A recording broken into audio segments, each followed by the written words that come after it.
এই সূরা তেলাওয়াত যারা করবে তাদের অনেক ফাজিলাত। এক নাম্বার ফাজিলাত হচ্ছে এই সূরাটা মানিআতুন মিন আযাবিল কবর। এই সূরা যারা তেলাওয়াত করবে তাদের কবরের আযাব হবে না। কবরে যাওয়া লাগবে কি লাগবে না? যাওয়া লাগবে না কার কার হাত তোলেন? একজনও নাই, সবাই কবরে যাবেন। একদিন মাটির ভেতরে হবে ঘরে মন আমার, কেন বান্ধ দালান ঘর?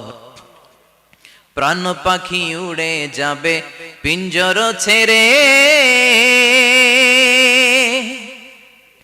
ধরা ধামে সবই রবে তুমি যাবে চলে।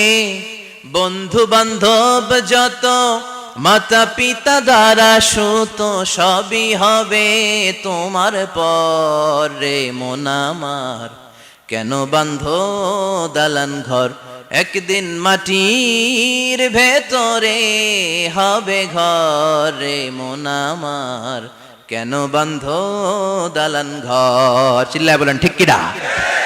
যাওয়া লাগবে, কেউ বাঁচতে পারবে না। দাদা চলে গেল, বাবা চলে গেল, মামা চলে গেল, আমারও যাওয়া লাগবে। আরো সেলিব্রিটি চাই, আরো সম্পদের পাহাড় চাই।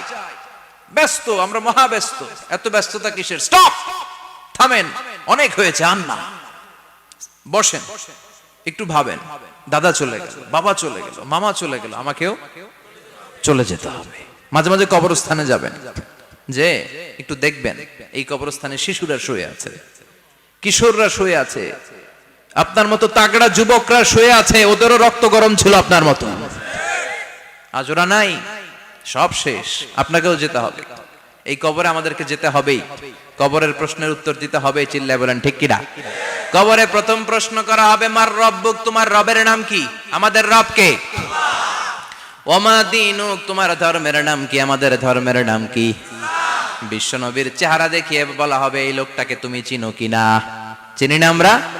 চাঁদের চেয়ে সুন্দর তুমি, নবী আমার কমলিহি ওয়ালা, দু জাহানের বাদশা তুমি, প্যারা নবী সাল্লাল্লাহু আলা, দু জাহানের বাদশা তুমি, প্যারা নবী সাল্লাল্লাহু আলা, চাঁদের চেয়ে সুন্দর তুমি, নবী আমার কমলিহি ওয়ালা। সুবহানাল্লাহ পড়ে। আমাদেরকে জিজ্ঞেস করা হবে, রব কে? বলবো আল্লাহ। ধর্ম কি? বলবো ইসলাম। এই লোকটারে চিনো নাকি? আমরা বলবো চিনি, আমাদের প্রাণের নবী মুহাম্মদ সাল্লাল্লাহু। তিনটা প্রশ্নের উত্তর করতে পারলে এডিশনাল আরেকটা প্রশ্ন, ওমা ইলমুক। এই তিনটা